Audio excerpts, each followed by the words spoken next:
Bom dia a todos e todas. É uma grande alegria e uma honra para a Society for Organizational Learning do Brasil ancorar esse evento. Mas antes que eu continue falando um pouco sobre isso, é importante notar que algumas orientações de tradução estão no chat e elas vão ser colocadas regularmente, com grande frequência no chat para quem entrar depois. Para quem for ouvir em português, vão, por favor, naquele botãozinho que é intérprete e mantenham o português o tempo todo. Quem for ouvir em inglês, passe para o inglês, por favor. E aí a gente continua. Se olharmos o mundo como um vasto e interconectado sistema, o futuro das crianças nos parece ser o tema mais importante e mais crucial para que o sistema tenha chances de funcionar de forma equilibrada e harmônica. Esses 3 dias nos apresentarão as áreas e os fatores críticos e de alto impacto nesse sistema. A consciência da nossa interconexão planetária, da nossa unicidade, da educação para a paz, da obrigação que temos de cuidar da saúde das nossas crianças, de lhes prover acesso à informação de qualidade, de protegê-las onde quer que estejam. Mas são mais ou menos esses os temas que vão ser abordados de uma forma extremamente rica por pessoas altamente especializadas no mundo. A gente teve a sorte de ter uma adesão muito voluntária e muito generosa de grandes experts, e a gente agradece especialmente hoje a presença do Dr. Vafa Akpan, e que generosamente também se dispôs a estar conosco. Vocês vão ver um vídeo do Dr. Vafa e ele vai falar exatamente sobre saúde e healthcare para crianças. Vafa, most welcome. Então, algumas orientações de uso prático. Vai haver, portanto, tradução simultânea, né? E as orientações estão colocadas no chat. Os vídeos têm duração média de 14 a 15 minutos. Após a projeção do vídeo, nós teremos pequenos intervalos de 5 minutos. Durante essas pequenas pausas, nós sugerimos que silenciem internamente, deixem passar internamente o conteúdo precioso desses vídeos e deixem emergir perguntas. Como formulava Ionesco, são as perguntas que trazem a luz e não as respostas. Se quiserem, coloque algumas dessas perguntas no espaço do botão Q&A, Q&A. Ao final de cada dia, buscaremos trazer o maior número possível delas para o nosso espaço de aprendizagem comum. Como os palestrantes não estão presentes, nossa ideia não é respondê-las, mas compartilhá-las e deixar que sigam sua jornada. Se tiverem dúvidas durante o evento, por favor, coloquem toda e qualquer dúvida, por mais simples que seja, no chat para que esse evento seja bem sucedido. Sejam bem-vindos. Eu passo a palavra agora para o Carlos Imediato, coordenador geral desse trabalho.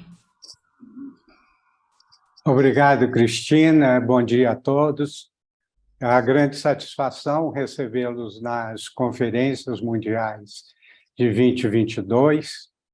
Agradeço especialmente a presença do Vafa Akpan, aos membros do Comitê Executivo, aos responsáveis por essa transmissão, e, em particular, a Sol Brasil, que Cristina, Alan, Tati, Felipe, todo o grupo, pela parceria e por ancorarem de uma forma tão competente e dedicada a esse evento no Brasil. 2 ideias práticas estruturam as Conferências Mundiais de 2022. Iniciar uma conversação mundial e fazer juntos. iniciar uma conversação mundial inspirada pela sabedoria e visão dos nossos palestrantes sobre o futuro de nossas crianças, com foco nas imensas possibilidades abertas pelo desenvolvimento do cérebro global e no caminho para a transição civilizatória que passa pelo despertar do coração global como uma fonte de um processo de aprendizado coletivo e uma ação co-criada. Fazer juntos é o caminho que vimos seguindo desde a Conferência de Genebra de 2000. Todas as atividades locais e globais que desenvolvemos são resultados da ação colaborativa entre parceiros, redes e conexão entre pessoas. Fazer juntos é o grande teste para a construção da paz. É através da cocriação e da cooperação prática que podemos criar um campo potente e sustentável de ação transformadora. Para a sessão de hoje, sobre o cérebro global, vamos refletir sobre como o impressivo aumento do poder da humanidade, gerado pela tecnologia, pode alavancar a evolução da consciência coletiva e contribuir para resolver de forma mais rápida e eficiente as grandes urgências comuns a toda a humanidade, ou seja, de cada um de nós. Tenha uma produtiva conferência. Então, obrigado pela presença. Nós passaremos agora o primeiro vídeo, que é exatamente o vídeo de Peter Russell falando do cérebro global.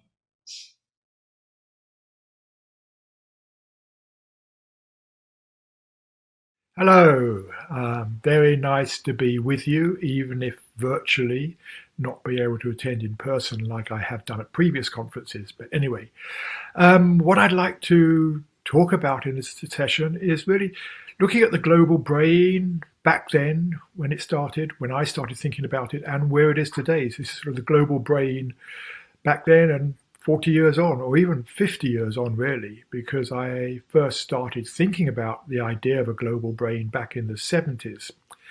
And it came about for several reasons. One, I just completed a postgraduate degree in computer science at the University of Cambridge, and I was fascinated by computers, but also I saw the very, very beginning of networking of computers. We had a huge computer upstairs occupying a whole floor and a smaller computer downstairs occupying a room. We had a huge cable coming down, and I was working on the linking of the two computers, getting them to speak to each other. And what I saw back then was that the future of computing wasn't just getting bigger and faster computers, but it was also about the networking of computers, joining computers together.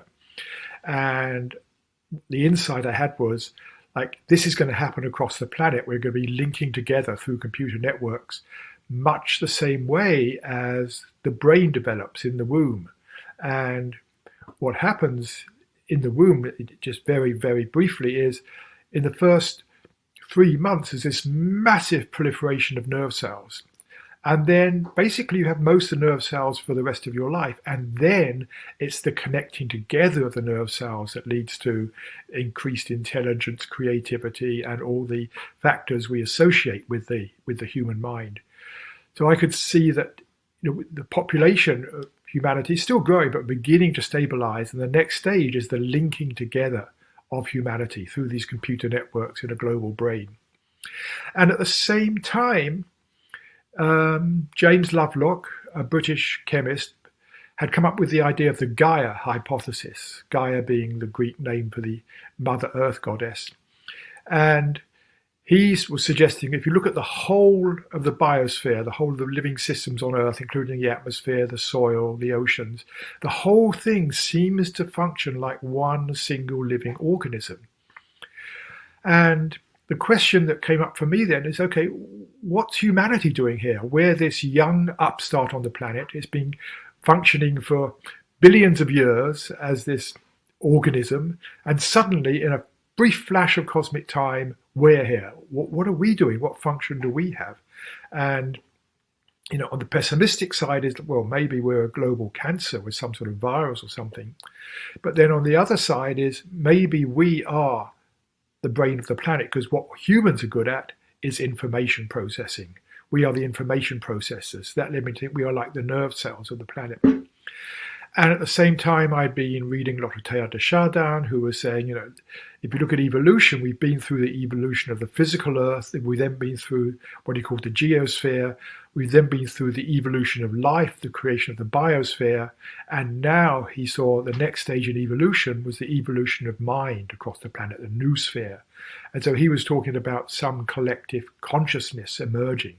And that again tied in with what I was looking at.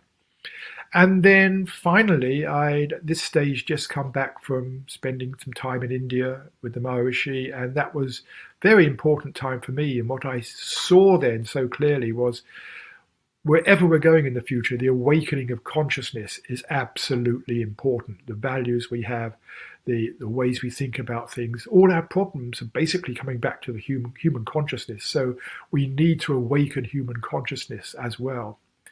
And I'll talk a bit more about that in a little while. So that was really what started me interested in the global brain. And I wrote my book, The Global Brain, what's called The Awakening Earth in England and The Global Brain in America. I forget what it's called now in Brazil, but anyway.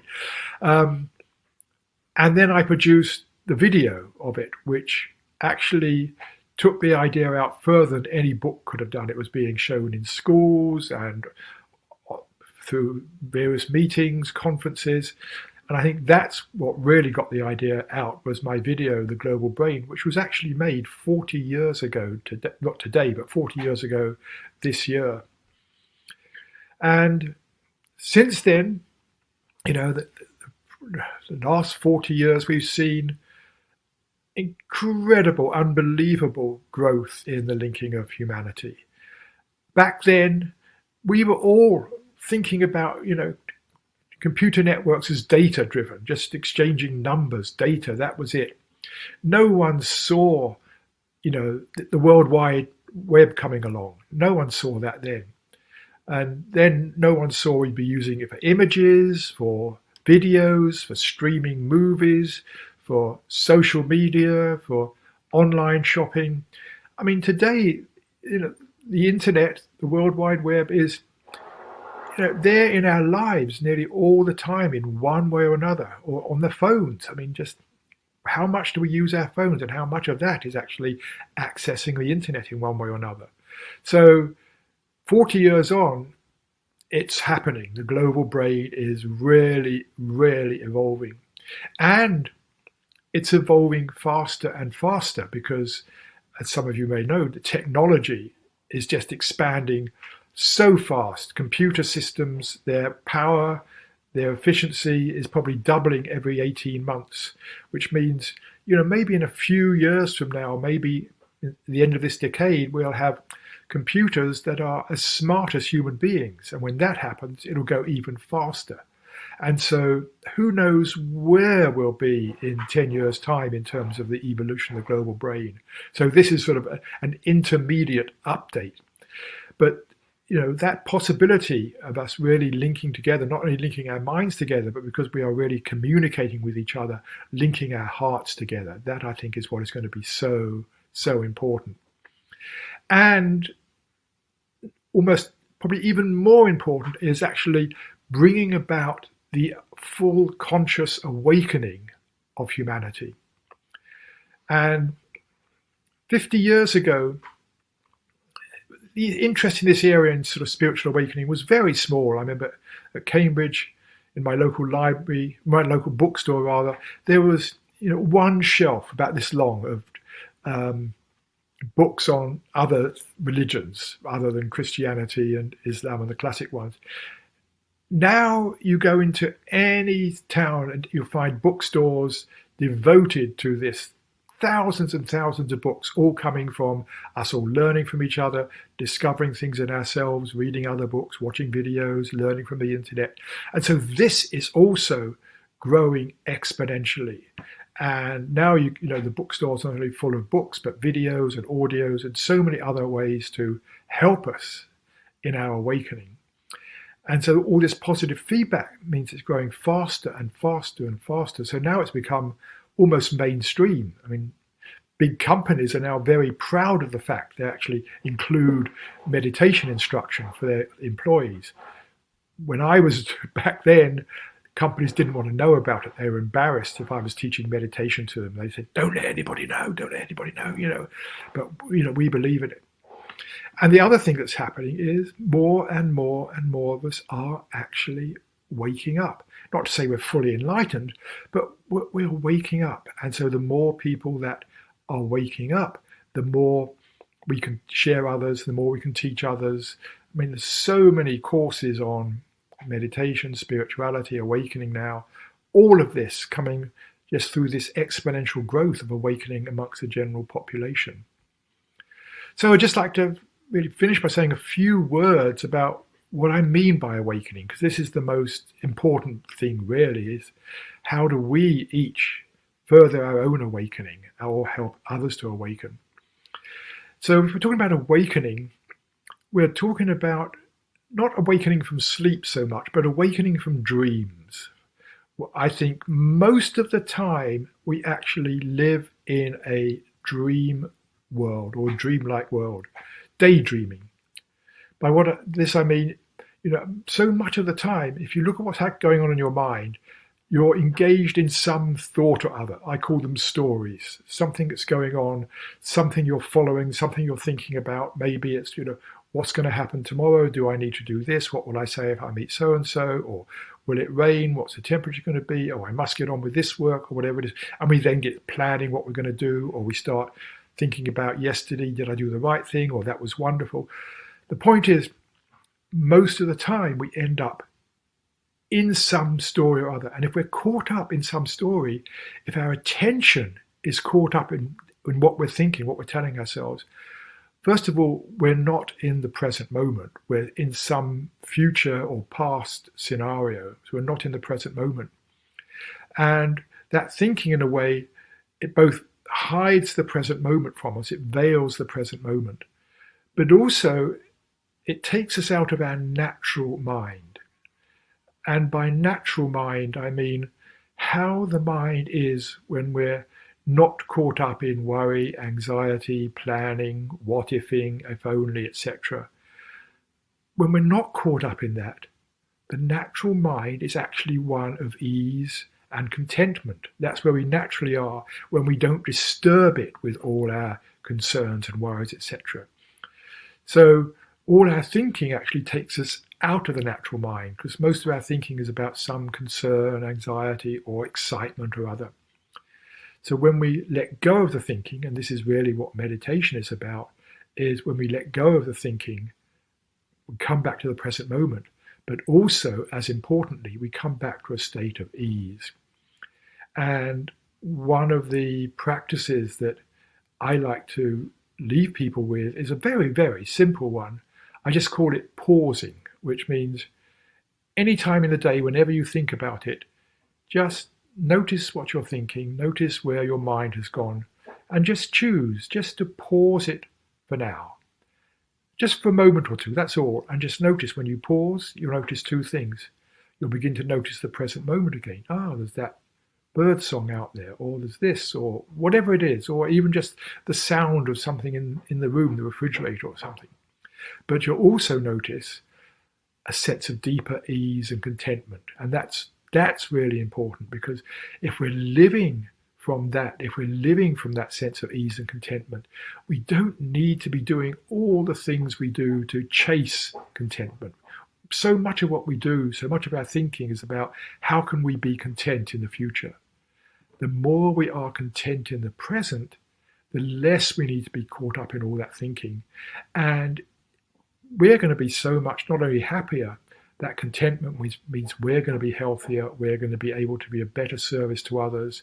And the more that this contentment is there in the world, the better we are going to be as a society. I mean, just imagine what a society would be like if we're not caught up in fear and worry and all of that and doing things, trying to be happy.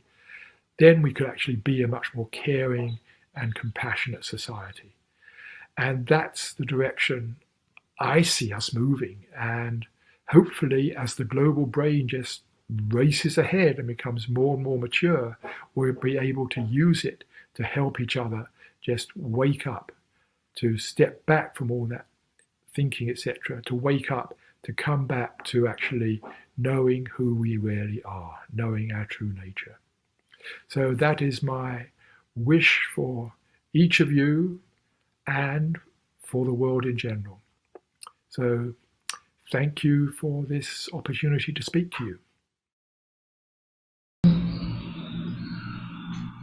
Muito importante ouvir Peter Russell, né, abordando, né, de uma forma, ele fala muito sobre meditação, sobre silenciar. Se entrarem no site dele, vocês vão ver que é o centro, né, de tudo, seria esse silêncio, essa conexão, essa disposição para estar uno e estar com todos, né? Então, vamos fazer os 5 minutos de silêncio com perguntas que a gente vai anotar e depois, eventualmente, colocar no Q&A.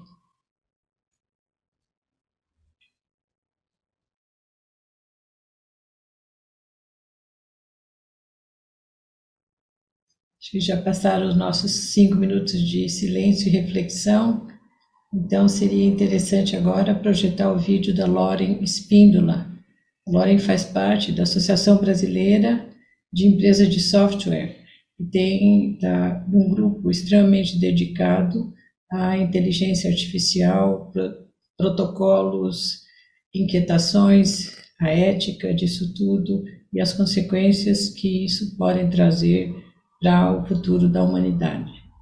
Então, o vídeo em seguida será da Lauren Espíndola, ela é brasileira, mas vai fazer a apresentação em inglês para ter essa unidade para apresentação também no exterior.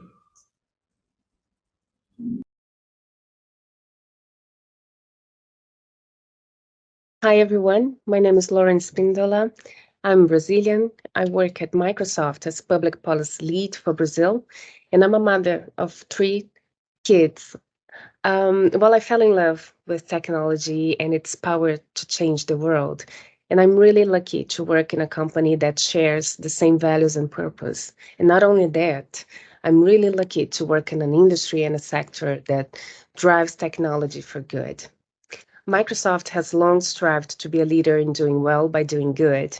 But as the needs and expectations of our stakeholders and communities increase, we believe we can and should rise to meet them. And if we work together, we can create a more inclusive, equitable, sustainable, and trusted future for everyone, especially our children. The reality is that we are living in a changed world. We continue to confront massive and compounding challenges, including health, economic, and humanitarian crises, persistent issues of systemic racial injustice and inequity, and the devastating effects of climate change. Accelerated by COVID-19, rapid advances in technology are drastically changing how people live, work, and learn. Digital transformation that should have taken 10 years is here today. And while there is great potential for technology to help address society's biggest issues, the rapid pace of this change is also raising new challenges and intensifying existing inequities in our communities. COVID-19 has created an ongoing global health and economic crisis that is disproportionately impacting our most vulnerable communities. Access to economic opportunity is far from being equitable. On top of this, recent events have highlighted the persistent needs to address long-standing racial injustice and to defend democracy around the world.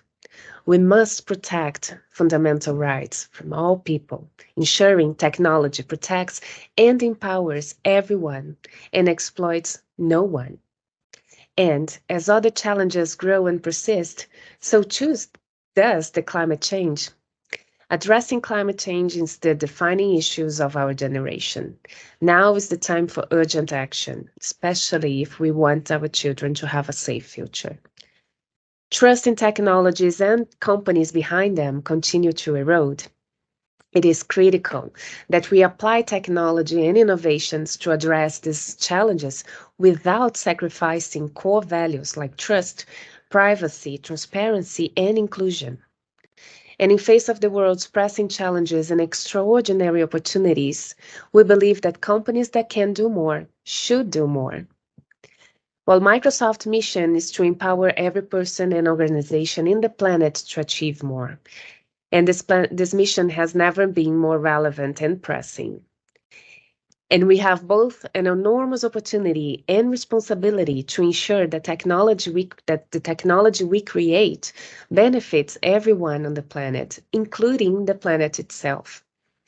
To help people, organizations, and communities everywhere to achieve more, we need to ensure that economic opportunity is inclusive for every country, developed and in developing, every community, urban and rural, every business, small and large, and every person, including the 1 billion plus people with disability and other underserved communities across the globe. We must support the fundamental rights of all people, from addressing systemic racial injustice and inequity to defending democracy, to protecting human rights around the world. We must address climate change for a more sustainable future. A healthy society requires a healthy planet. That's why we must lead the way on sustainability while enabling others to use technology to create and achieve their goals. Finally, well, if people don't trust the technology or the companies behind them, progress is not possible. That's why every day we strive to earn the trust of the communities we serve and the governments that represent them through a commitment to privacy, cybersecurity, digital safety, responsibly AI, and transparency. We pursue those commitments not only through the product and service we develop, but with the policies and practices that govern our world. Passion and dedication of our employees and the causes and communities we invest in around the world. But we cannot do it alone. The issues facing people and the planet are complex, and no one company, sector, or even country can solve them alone. That's why we must work across sectors with other business, governments, NGOs, academics, and change markets to foster partnerships and solutions that will have lasting impact. Because each of us must commit to do more for us of all to achieve more. Well, economic opportunity should be inclusive for every country, every community, every organization, and every person. And this starts with increasing access to technology, digital skills, and data, and extends to how we promote accessibility and support public health. Technology can change lives, but only if people have access to it. And we must work to increase equitable access to broadband, technology, skills, and data to deliver more opportunity for people and communities to thrive in an increasingly digital world. Well, the World Economic Forum estimates that by 2025, 97 million new roles may emerge, while 85 million jobs may be displaced by machines and algorithms. While automation have already set the trend in motion, while the pandemic have accelerated it.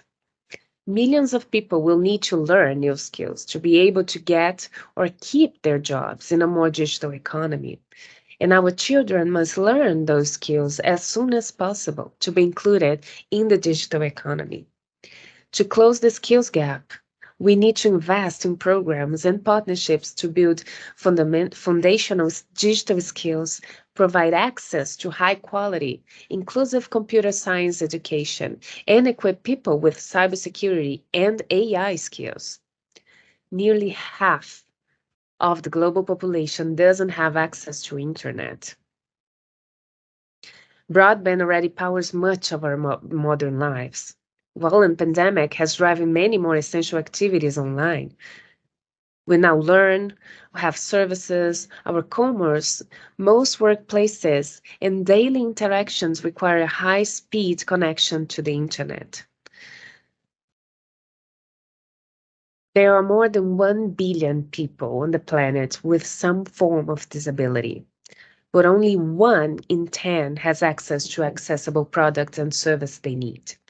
The unemployment rate for people with disability is typically twice that of people without it. People with disability need inclusive workplaces, products, and services to be able to fully participate and thrive at work, school, and daily life. And technology can help on this. And it's just amazing to see different stories of children being able to listen for the first time, or being able to communicate for the first time with the assistance of AI and different technologies. And also how they can be socially included using video games to provide a social and friendly environment for those kids. But of course, the numbers alone don't tell the full stories. And we know that the real goal of this work is changing lives. And together we can do more. But we also know how important it is to ensure that the policy environment supports the work needed to expand economic opportunity for everyone. And these are humbling challenges that require sustained efforts. And of course, we don't have all the answers, but we are committed to listening and learning, and we hope our contributions and learnings will be useful to others. Well, climate change is the defining issue of our generation. And addressing it requires swift, collective action and technical innovation. And the scientific consensus is clear. The climate crisis cannot wait. An issue as big and as urgent as climate change will require all of us to do our part to build a resilient and sustainable future. Again, those who can do more and move fast should. And I am optimistic about the benefits of technology, yet also clear-eyed about the challenges. To drive positive impact with technology, people need to be able to trust the technologies and the companies behind them. And that's why we must take our responsibility to earn trust seriously. Well, and at Microsoft, this commitment is not new in most of the companies.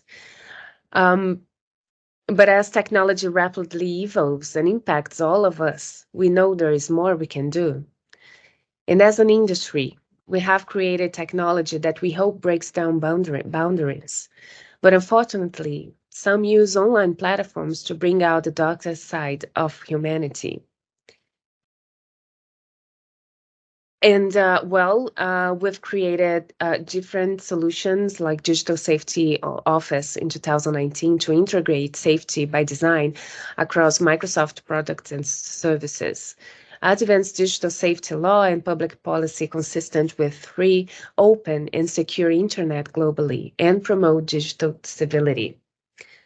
And while digital safety is important for all of us, it is especially important that we protect our children online and offline.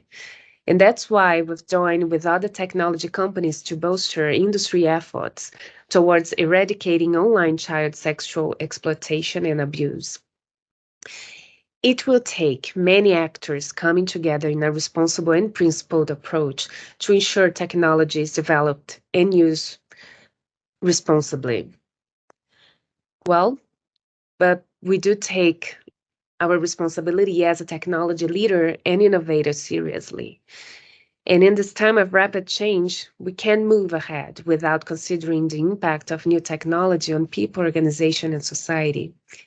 We also understand the value of partnership, learning from one another, being transparent, and most importantly, backing our words with action. And this is not just our responsibility, it's our mission. And it's time to take bold steps forward to address our most pressing challenges. And we must do that. to ensure that our kids will have a safe and healthy future. Together we can achieve more. Well, thank you so much for the opportunity. Bye-bye. Agradecemos a todos, né, e a Lauren também, todos que estão colaborando nisso, e a Lauren traz inquietações bastante importantes que são viscerais nesse momento da humanidade, que é exatamente, né, a quantidade de informação, o acesso à informação, como essa informação é distribuída, né, quem tem acesso a ela, que caminhos ela toma, né? Caminhos muitas vezes não desejados, caminhos positivos.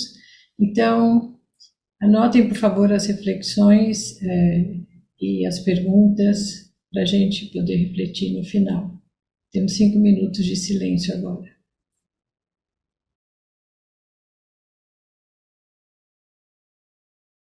Bom, já passaram 5 minutos e creio que podemos, então, iniciar o vídeo do Dr. Vafa Akman. Tá? Então, nós vamos primeiro passar o vídeo, que é precioso, o vídeo do Vafa, e vamos depois abrir a palavra para ele, para receber as orientações dele. Vitor, você passa o vídeo, então, por favor.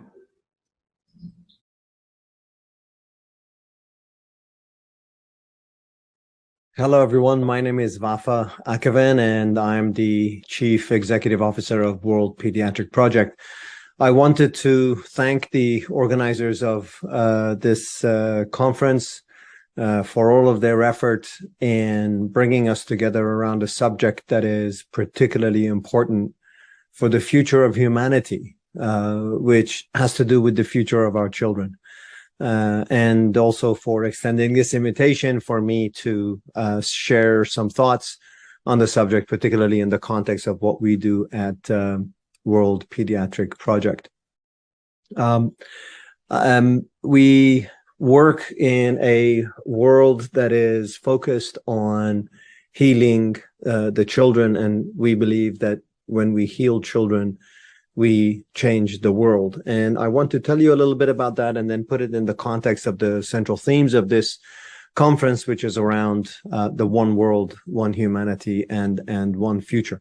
So let's think about the context within which we're going, the big pictures. We know that 30% of the world's population are children, but they are 100% of our future. And when we consider that, then we need to address the issue of poverty, the issue of health, the issue of well-being, the issue of education for our children, because they are the future. Why is that important? Well, it's from those children that those like Gabriel Garcia Marquez will emerge, considered one of the most significant authors of the 20th century. Particularly in the Spanish language. He's from Colombia, and a significant impact on the way people think and the way people talk and their perspectives on particular subjects. From those children will emerge the likes of Richard St. Barbe Baker, one of the most significant characters in global forestation, known as Man of Trees. And so as we think about impacting the lives of children, we know that if we can take care of our children, if they're indeed 100% of our future, we believe that, then we know that they're going to become great parents, they're going to become great teachers, scientists, farmers, politicians, and everything that they do will be impacted into the future. And if we can impact the lives of children for 2 or 3 generations, then the world that we live in the 3rd or 4th generation will be significantly different than the world that we live in today.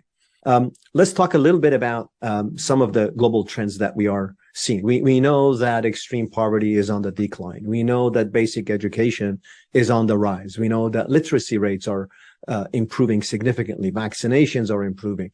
We know that child mortality has been dropping significantly over the past 50 to 100 years. So certainly we're improving and things are moving in the right direction.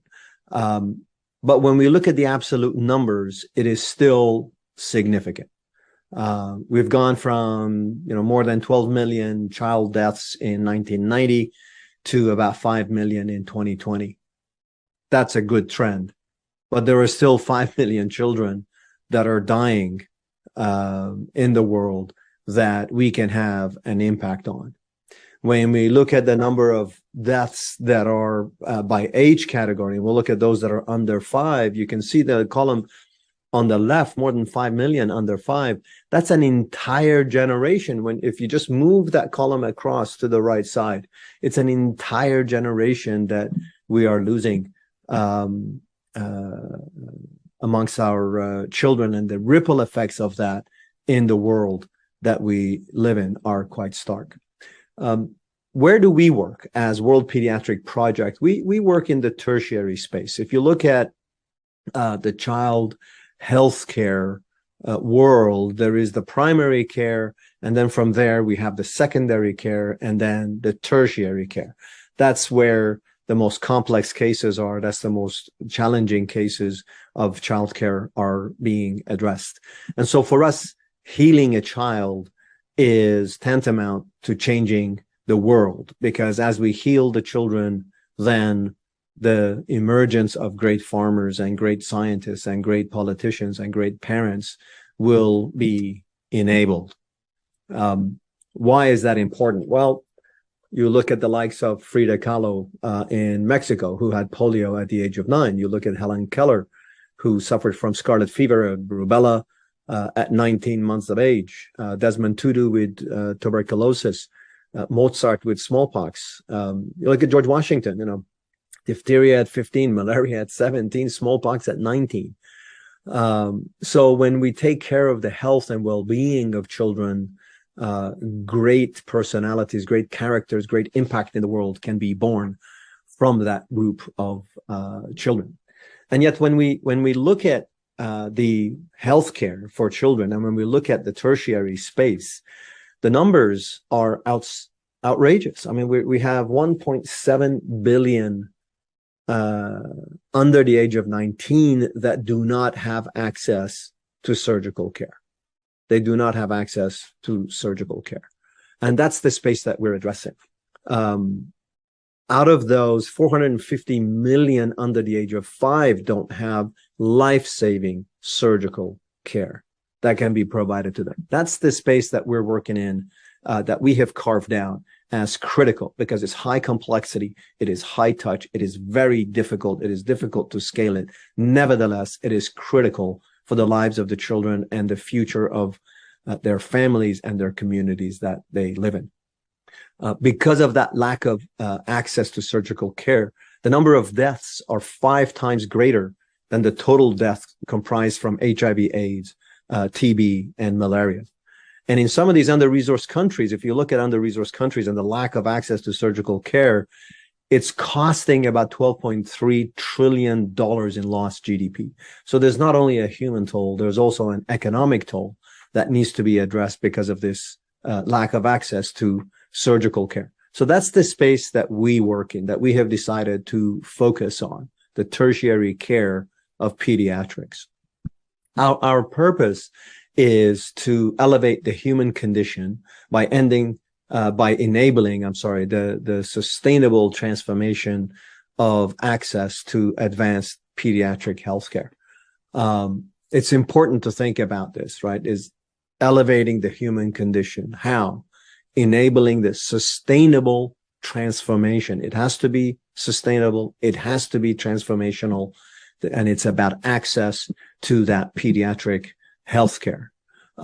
We have worked traditionally in the Eastern Caribbean, in Central America, but as we begin to think about the world in a different way, and we begin to think about one community, one family, one ecosystem, then we have broadened our geographies. We're now working in the Caribbean. We're now working in Latin America. We're now expanding into what we call high proficiency, high disparity countries, where you have high proficiency of pediatric care, but you have high disparity, meaning that there is not a lot of access for the general population of children to that high proficiency.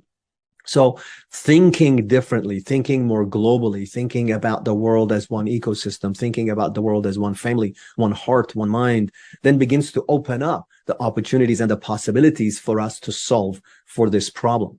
So we're making that shift as an organization. We're moving from the regions, from the countries to the region. We're looking at the world, and ultimately we're going to be at a place where there is really one global identity, one governance structure, and a shared common purpose for one future. The way we're accomplishing that is while we're focusing our model on the direct care, the global networks and capacity building. From a execution perspective, we've decentralized the organization. We're pushing the authority, decision-making, accountability into the regions. Our strategy, our resources, our programs are being community-led. We're certainly focused on building internal capacity, particularly the capacity to thrive in ambiguity. It's a different set of attributes when, conditions in one part of the world impact what we do. We have to be able to embrace that ambiguity and be able to learn the attributes and the skills necessary to function in that ambiguity so that we can achieve our common purpose. And we're certainly expanding our ecosystem in a different way. Traditionally, so what that meant traditionally for us is that for someone like Juan, who was suffering from scoliosis, 140-degree bend, he would have come to the United States in Philadelphia, done 3 surgeries. And you can see from the picture that at 140-degree bend, there is no room for your organs to grow. And so the prognosis is pretty bleak. And when he stood on a platform in Philadelphia after his surgeries and he began to breathe, he told his father that you see in the picture, this must be how normal people feel when they breathe.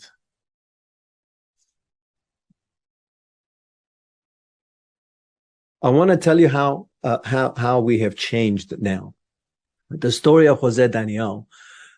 He needed heart surgery because of cardiovascular condition that he was suffering from. So he went from Nicaragua with his mother to Spain.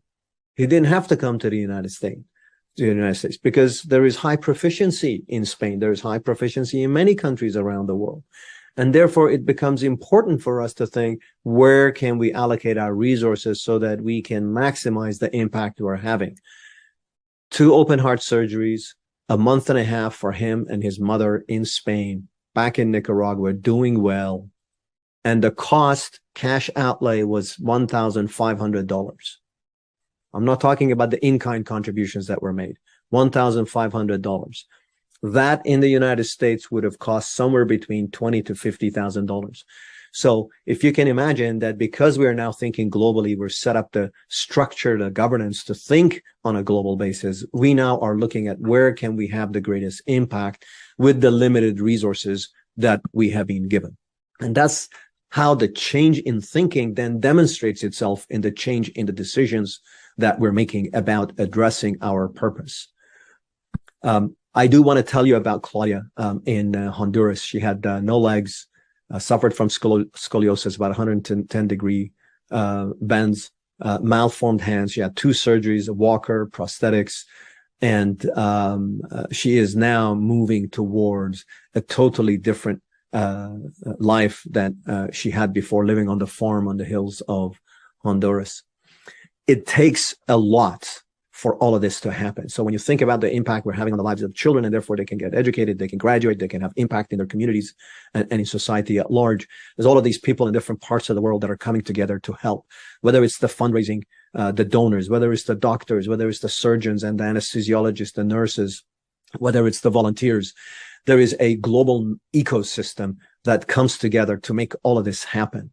And that's an important part of our culture. It's an important part of our mindset, and it's an important part of how we see moving towards one future where we're taking care of the children. And by virtue of focusing on that tertiary care, we're impacting their lives.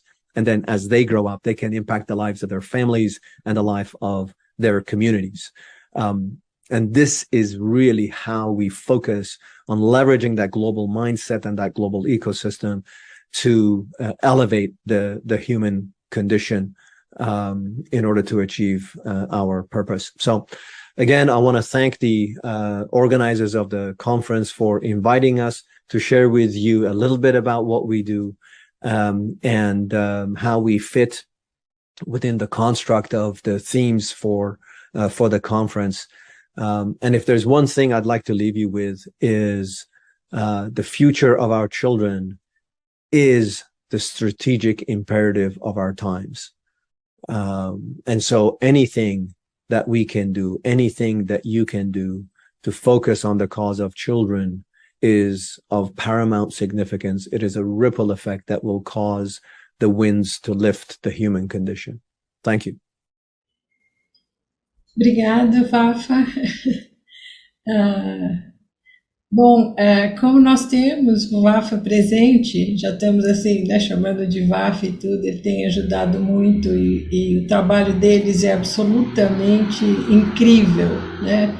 A gente vê esses slides e vê o quanto que o poder, né, quando a pessoa se dispõe a ajudar e está a serviço da humanidade, a serviço do todo, a diferença que isso faz, né?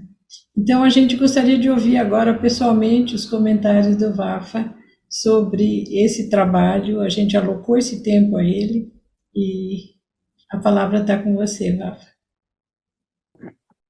Again, thank you for inviting me and having me participate. I must say, I just play a relatively small role in all of the things that we talked about. There are so many people that are contributing a significant amount to this endeavor, from the doctors, the surgeons, our staff, our volunteers, our staff, whether they're wherever they are in the world. So it's really is a community effort. And when you think about it in the context of the themes of this conference, we don't think in terms of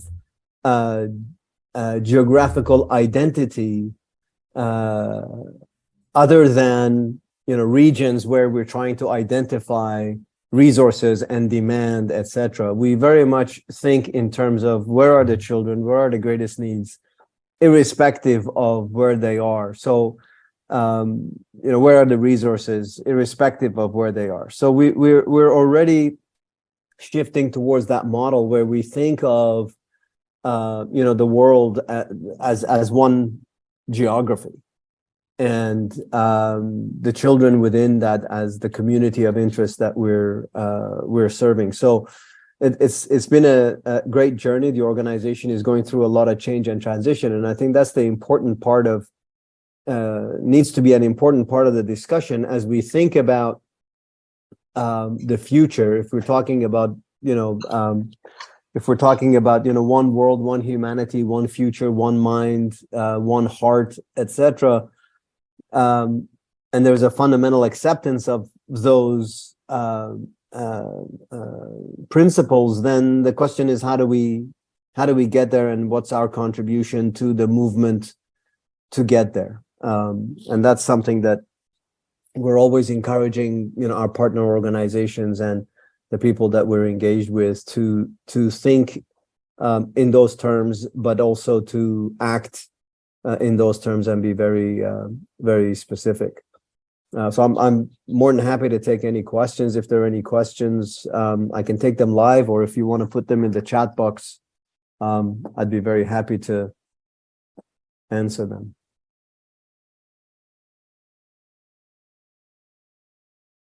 So if I understand the question right, it's how do you go from that global awareness, consciousness, belief to the action that's required to demonstrate that global?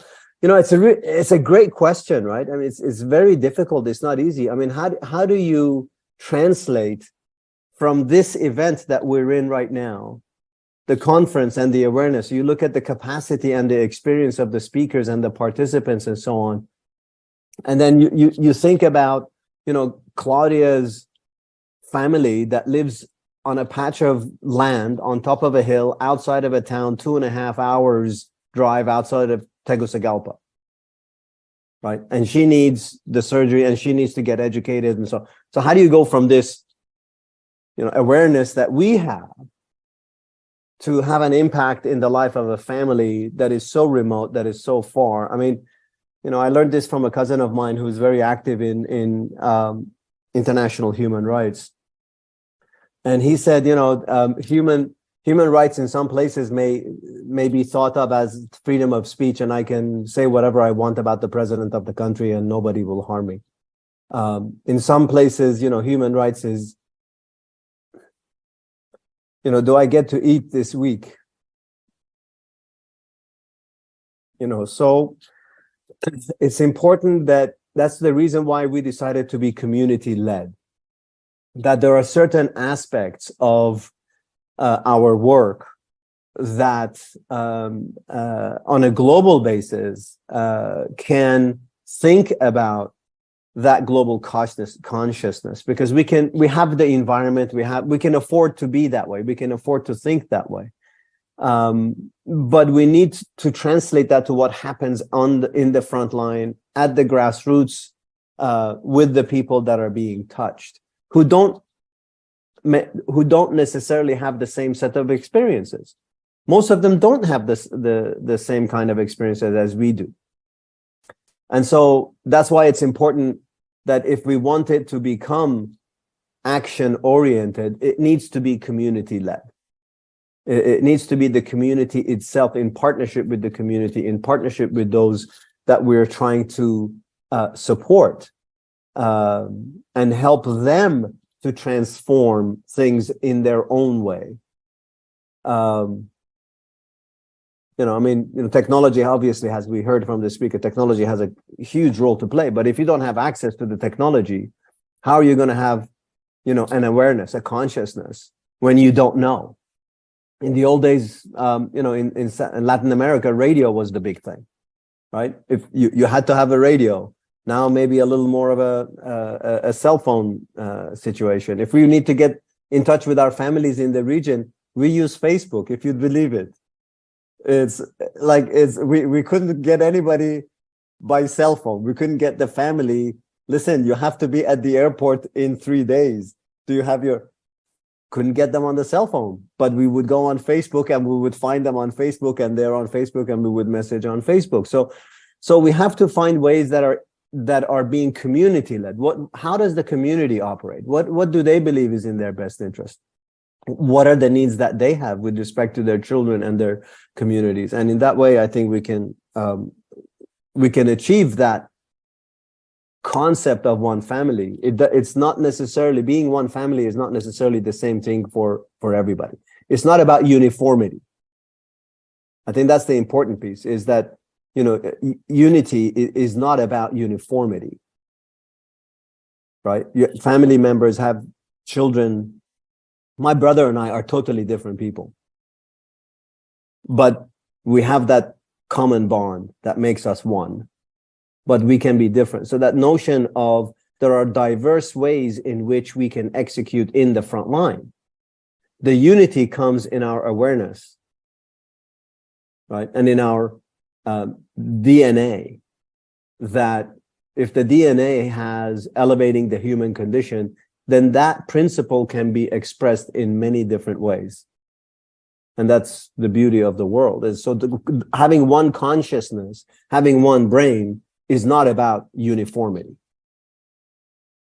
If that helps, that was a long way of answering your question. I'm sorry.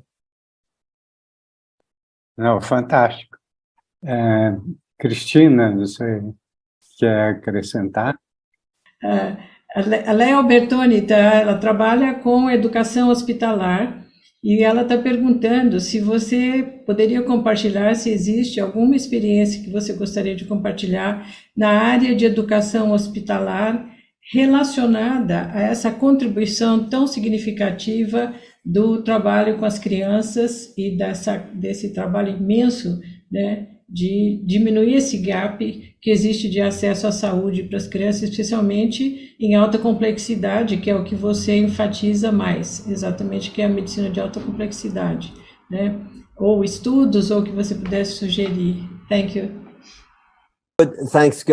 Great question. I would need to probably share any studies post with you from the knowledge base, but education is a critical part, absolute priority for us in the organization, because it touches capacity building, right? So as an example, right in December, we have a surgical team that's going to St. Vincent, and there are going to be 9 surgeons from around the Caribbean that are going to that event to participate in the surgical work so that they can learn from the surgeries, the particular expertise that are being provided.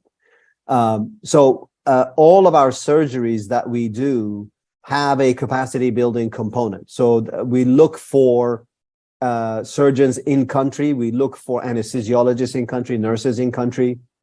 If they're not available, because they are limited, if they're not available, we'll go into the region and say, you know, are there people from within the region? So if we have a team in Guatemala, there may be surgeons coming from Colombia or Nicaragua or El Salvador, etc., to come and train in that particular specialty. So that's a part of it.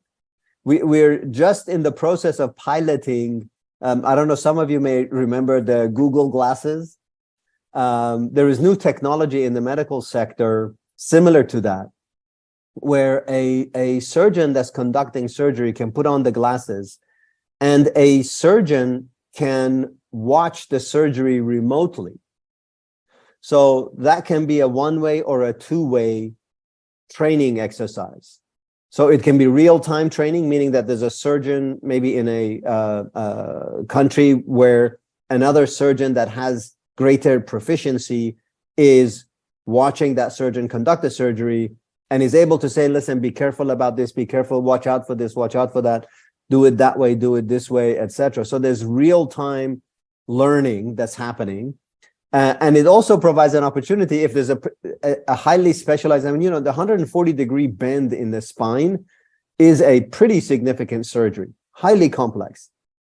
And so the surgeons and the anesthesiologists can all be wearing these glasses, and then surgeons around the world can be watching what is being done. So, you know, learning and technology are an important part of what we do. We have a NICU program, neonatal intensive care units, right?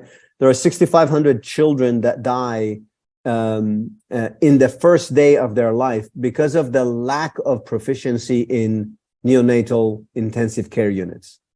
So we've been doing a fair amount of that work historically, and we're now working to take that program globally, so that NICU nurses can get trained and raise the level of proficiency. So yes, education, learning, and development is a very important part of the sustainability model that we're looking to deploy.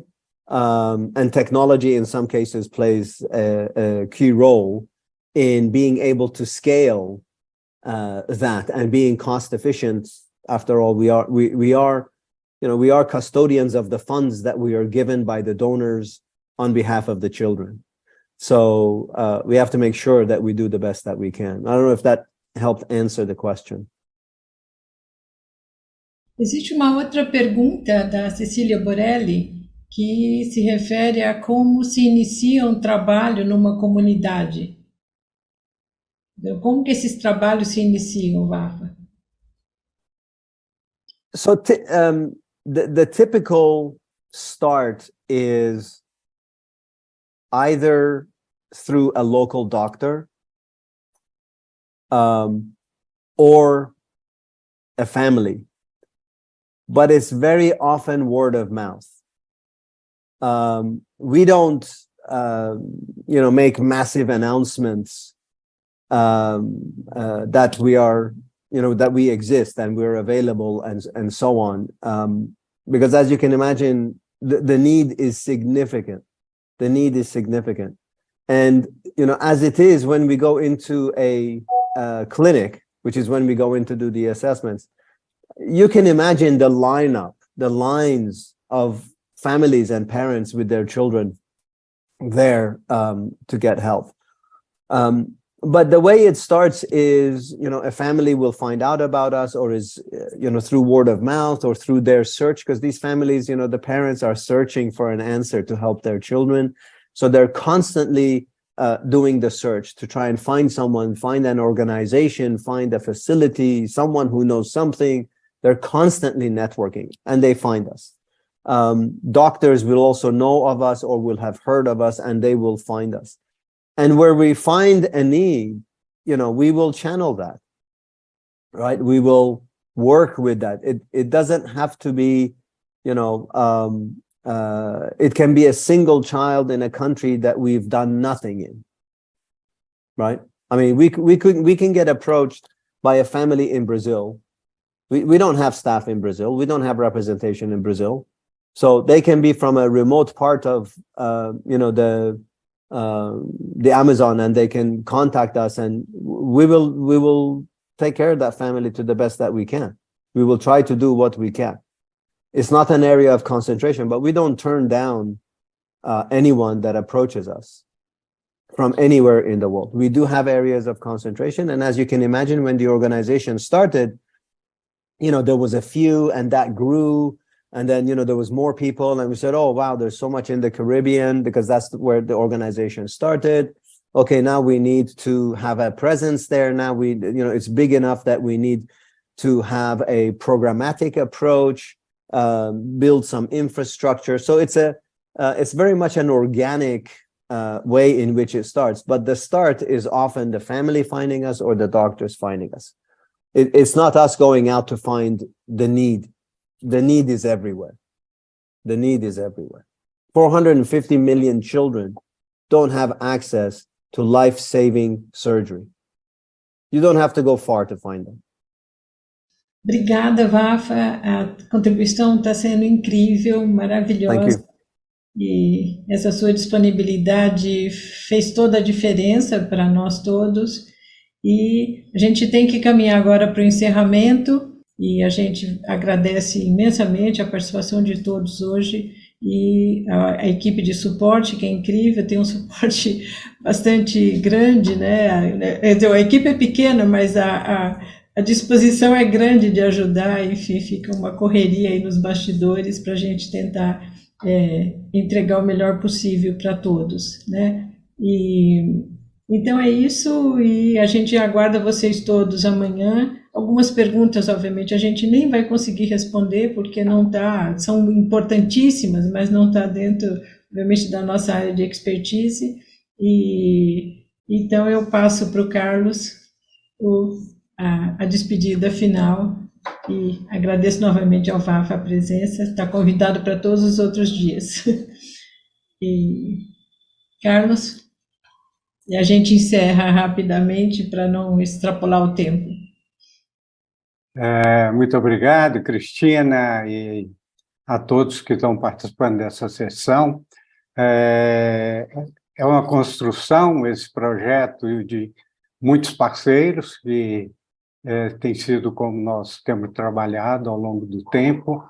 E é bom lembrar que também ontem esse programa começou a estar disponível mundialmente, através da ação desses parceiros em diferentes lugares, e tem um link no YouTube, onde ele pode ser acessado, e esperamos que essas mensagens importantíssimas contribuam para essa reflexão e esse trabalho de transformação que o mundo está envolvido, mas com essa abordagem que eu quero agradecer mais uma vez ao Vafa, que é touching, não é? Toca o coração, não é?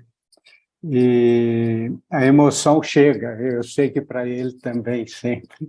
Então, não é só entende, um bom conceito, mas é um engajamento que tem a ver com essa visão e com essa conexão profunda, não é?